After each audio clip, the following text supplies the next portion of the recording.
মায়ার শেষ অনুচ্ছেদ, কলমে হরপ্রসাদ গায়েন।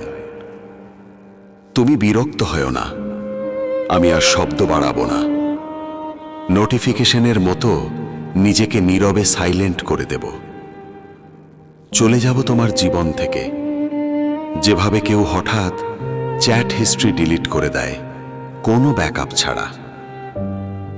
শুধু একটু সময় দাও এই মায়াটুকু কাটাতে। অভ্যাস সহজে মরে না, একাকিত্বের সঙ্গে লেগে থাকে।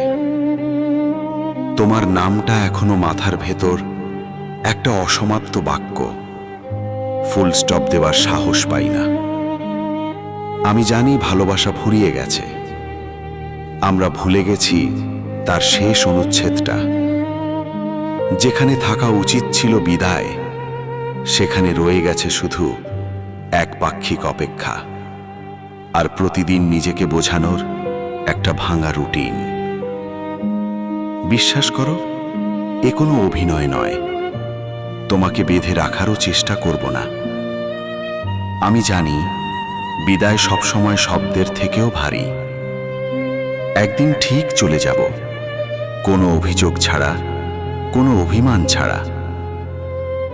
শুধু আজ এই মায়াটুকু খুলে রাখতে দাও, যাওয়ার সময় যেন পুরোপুরি শূন্য হতে পারি।